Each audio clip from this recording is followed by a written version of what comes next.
Ruth की बात सुनकर प्रथम ने कहा, डोंट वरी, हम उससे नॉर्मल ही बिहेव करेंगे। उसे बिल्कुल भी शक नहीं होने देंगे। इस बात का ध्यान भी रखेंगे। लेकिन रुचि के सेफ्टी का ध्यान तुम्हें रखना है रुद्र। उसे कुछ नहीं होना चाहिए। अगर उसे कुछ हुआ तो मैं तुम्हें छोड़ूंगा नहीं। प्रथम की बात सुनकर रुद्र ने प्रथम को रिलैक्स करते हुए कहा, रिलैक्स प्रथम, रुचि को कुछ नहीं होगा। उसकी जिम्मेदारी मेरी है। मैं उसका ध्यान रखूँगा। तुम उसकी टेंशन मत लो। फिलहाल हमें आशा पर नज़र रखनी है। वो जो कोई भी है वो आशा से हॉस्पिटल में मिलने ज़रूर ही आएगा और हमें उसका ही वेट करना है। एक बार हम उसे पकड़ लें तो आशा का खेल ख़त्म हो जाएगा। तो सब कुछ ठीक हो जाएगा। तब तक थोड़ा सा इंतज़ार करना पड़ेगा। रूथ की बात सुनकर प्रथम और पार्थ दोनों हाँ में सिर हिला देते हैं। तभी पार्थ ने कहा, अच्छा मैं चलता हूँ, मेरी एक इम्पॉर्टेंट मीटिंग है, शाम को मिलता हूँ तुम लोगों से। इतना बोल कर पार्थ वहाँ से निकल जाता है और प्रथम भी वहाँ से अपनी केबिन की तरफ चला जाता है। वहीं दूसरी तरफ इस वक्त घर में रुचि अपने रूम में इधर से उधर वॉक कर रही थी। उसका दिल काफ़ी बेचैन था। जो कुछ भी आशा के साथ हुआ था उसको लेकर रुचि खुद को अभी भी ब्लेम कर रही थी। उसका दिल भरा हुआ था। तभी रुचि के रूम के डोर पर कोई नॉक करता है। रुचि जाकर डोर खोलती है और सामने आदि खड़ा था। आदि को देखकर रुचि ने कहा, क्या हुआ आदि, कुछ काम था क्या तुम्हें? रुचि की बात सुनकर आदि ने अंदर आते हुए कहा, भाभी कुछ काम होगा तभी मैं आपके पास आ सकता हूँ, बिना काम के आपसे मिलने नहीं आ सकता। आपसे बात करने आ गया हूँ और आपको देखकर लग रहा है कि आपका मूड ठीक नहीं है। आप किसी चीज़ को लेकर परेशान हैं क्या? मैं जान सकता हूँ? आदि की बात सुनकर रुचि ने कहा, कुछ नहीं आदि, बस ऐसे ही।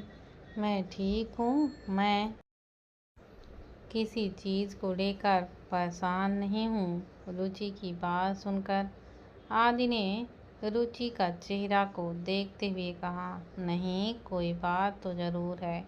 कोई बात तो है भाभी जो आपको परेशान कर रही है और मुझे जानना है। क्या मैं आपका इतना अच्छा दोस्त भी नहीं हूँ कि ये जान सकूँ कि आपको क्या चीज़ से परेशानी हो रही है? आप मुझसे शेयर कर सकते हो। प्लीज़ बोलिए क्या बात है? आदि की बात सुनकर रुचि ने आदि को देखकर कहा, मैं आशा को लेकर परेशान हूँ। मैं चाहकर भी वो सब नहीं भुला पा रही हूँ आदि। मुझे ऐसा लग रहा है कि वो सब मेरी वजह से ही हुआ है। आज आशा का बच्चा इस दुनिया में नहीं है तो वो सिर्फ मेरी वजह से उस वक्त वहाँ नहीं होती, वो मेरे सामने नहीं आती तो आज उसका बच्चा इस दुनिया में होता। रुचि की बात सुनकर आदि ने रुचि को समझाते हुए कहा, भाभी आपकी वजह से कुछ नहीं हुआ। जो कुछ भी हुआ है उसमें आपकी कोई गलती नहीं है। आपने आशा को नहीं कहा था ना अपने सामने आने के लिए, और शायद भगवान की भी यही मर्जी हो, तो आप खुद को क्यों ब्लेम कर रहे हो? आप रिलैक्स करो और चैम्प को भी रिलैक्स करने दो। अगर आप इस तरीके से टेंशन लेंगे तो हमारा चैम्प भी टेंशन में आएगा। इसलिए आप अभी रिलैक्स करो और आराम करो। अगर कहो तो हम कुछ देर मस्ती कर सकते हैं। वैसे भी काफ़ी टाइम से हमने कुछ मस्ती नहीं की है। आदि की बात सुनकर रुचि ने मना करते हुए कहा, नहीं आदि, मेरा बिल्कुल भी मन नहीं है। अभी मुझे थोड़ी देर आराम करना है, कोई मस्ती नहीं करना। रुचि की बात सुनकर आदि ने कहा, नहीं आप चलिए, बहुत मज़ा आएगा। और यहाँ बैठे बैठे आप क्या करोगे? आराम बाद में कर लेना। वैसे भी भाई आराम करवाते रहते हैं, और अगर पूरे दिन आलसियों की तरह ऐसे ही पड़ी रहना है तो बेबी भी आलसी ही होगा। इसलिए आप मेरे साथ नीचे चलिए, हम साथ में बैठकर कोई गेम खेलेंगे, मस्ती करेंगे। और फिर आदि जबरदस्ती रुचि को अपने साथ लेकर चला जाता है। आदि ने रुचि को अपने साथ इसलिए लेकर गया था क्योंकि उसे पता था कि अगर रुचि यहाँ रहेगी तो वह आशा के बारे में ही सोचती रहेगी, और वह नहीं चाहता था कि रुचि ज़्यादा स्ट्रेस ले। इस वजह से वह रुचि को अपने साथ ले गया था। हालांकि रुचि का बिल्कुल मन नहीं था, लेकिन आदि जबरदस्ती उसे अपने साथ ले गया था। शाम के वक्त रुचि रुद्र के साथ हॉस्पिटल जा रही थी, क्योंकि उसने आशा को बोला था कि वह शाम को उससे मिलने आएगी। इसलिए रुचि रुद्र के साथ हॉस्पिटल के लिए जा रही थी। रुद्र का तो बिल्कुल मन नहीं था कि रुचि इस वक्त हॉस्पिटल जाए, लेकिन रुचि के जिद के आगे उसे झुकना पड़ा था। रुचि शाम को हॉस्पिटल पहुंचती है तो आशा इस वक्त रुचि को देखकर काफ़ी ज़्यादा खुश होती है। आशा अपने बेड पर बैठी सूप पी रही थी और रुचि आशा के पास जाकर कहती है, अब कैसा फील हो रहा है तुम्हें? रुचि की बात सुनकर आशा ने कहा, अच्छा लग रहा है।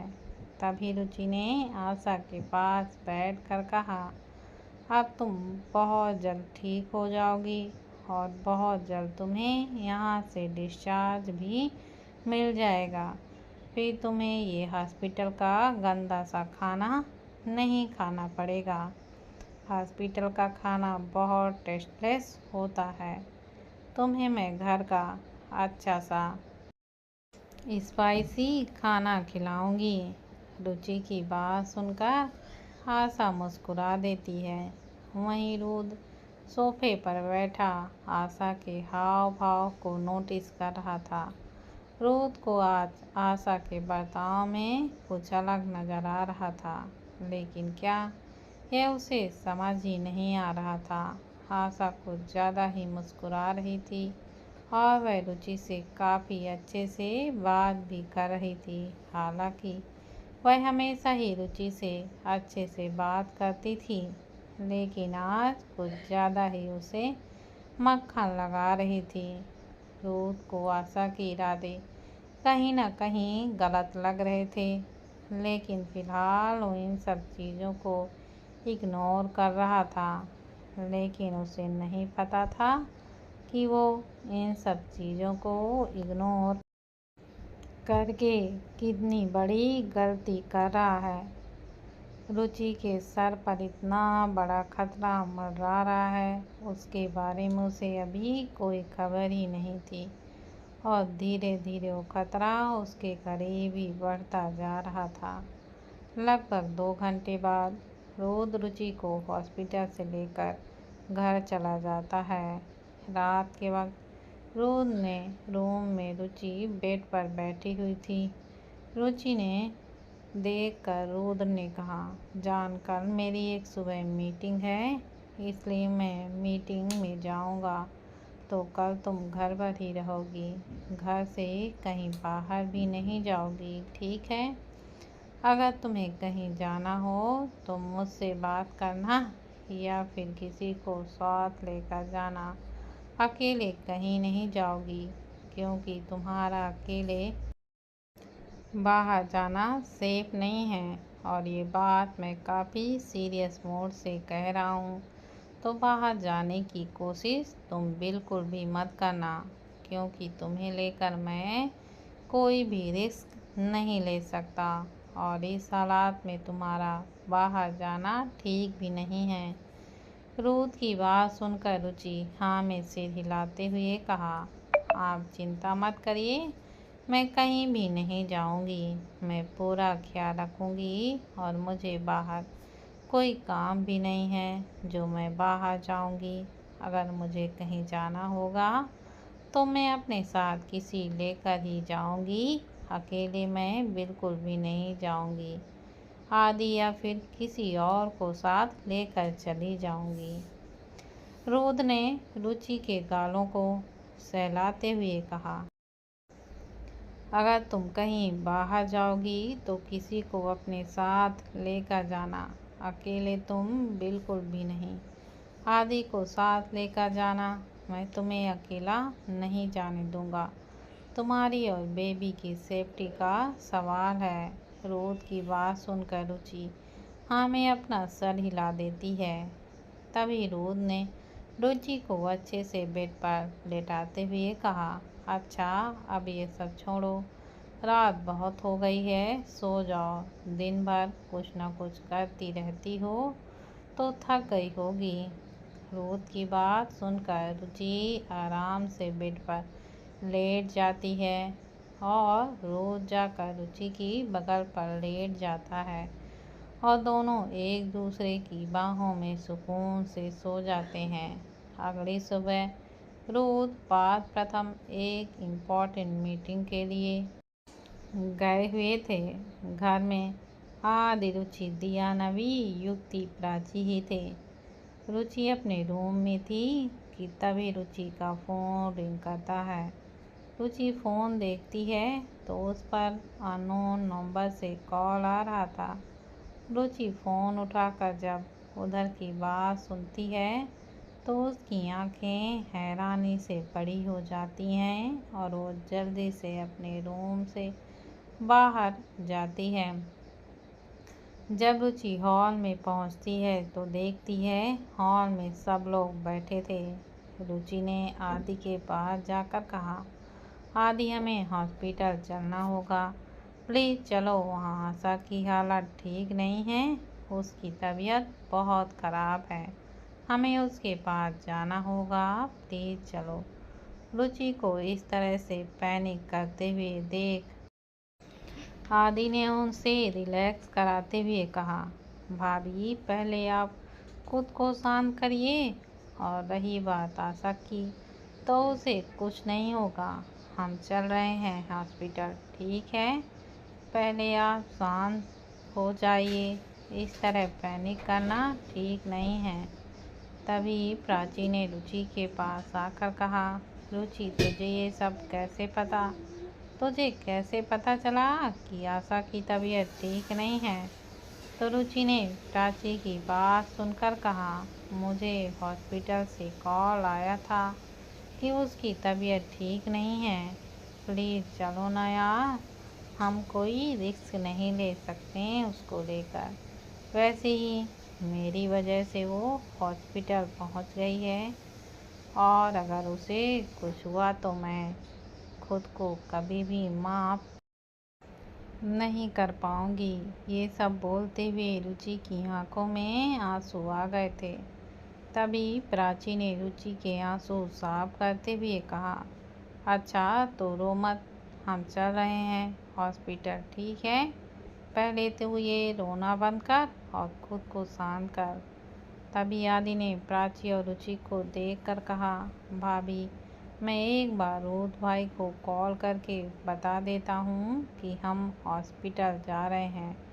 अगर उन्हें बाद में पता चला तो वो नाराज़ होंगे कि हम उन्हें बिना बताए चले गए। इतना बोल कर आदि रुद्र को कॉल करता है, लेकिन रुद्र उसका कोई कॉल पिक नहीं कर रहा था, क्योंकि वो इस वक्त एक ज़रूरी मीटिंग में था। आदि एक बार फिर से रुद्र को कॉल करता है, लेकिन इस बार भी रुद्र ने आदि का कॉल नहीं उठा रहा था। तभी रुचि ने आदि से कहा, आदि हम उन्हें बाद में बता देंगे। वैसे भी उन्होंने कहा था कि मैं तुम्हारे साथ जा सकती हूँ, तो प्लीज़ चलो ना। रुचि की हालत देखकर आदि ने कहा, ठीक है भाभी, हम चल रहे हैं, मैं गाड़ी निकालता हूँ, आप दोनों आ जाइए। इतना बोलकर आदि वहाँ से बाहर की तरफ चला जाता है। वहीं प्राची ने नबी और दिया की तरफ देखकर कहा, तुम लोग घर पर रुको, युक्ति का ध्यान रखना, हम थोड़ी देर में आते हैं। प्राची की बात सुनकर नबी और दिया हाँ में सर हिला देते हैं और प्राची रुचि को लेकर वहाँ से बाहर की ओर चली जाती है। आदि गाड़ी लेकर आ चुका था। वो दोनों गाड़ी में बैठकर हॉस्पिटल के लिए निकल जाते हैं। इस वक्त रुचि काफ़ी टेंशन में लग रही थी। वहीं आदि गाड़ी ड्राइव कर रहा था कि तभी आदि की नज़र अपने साइड मिरर में जाती है तो आदि के पीछे कुछ गाड़ियां आ रही थीं। आदि को वैसा लग रहा था जैसे वो गाड़ी आदि का ही पीछा कर रही हैं। तो आदि अपनी गाड़ी की स्पीड थोड़ी बढ़ा देता है। जैसे आदि की गाड़ी की स्पीड बढ़ती है वैसे ही उन गाड़ियों की स्पीड भी तेज़ी से बढ़ जाती है। अब आदि को पक्का कंफर्म हो गया था कि वो गाड़ियाँ आदि का ही पीछा कर रही थीं।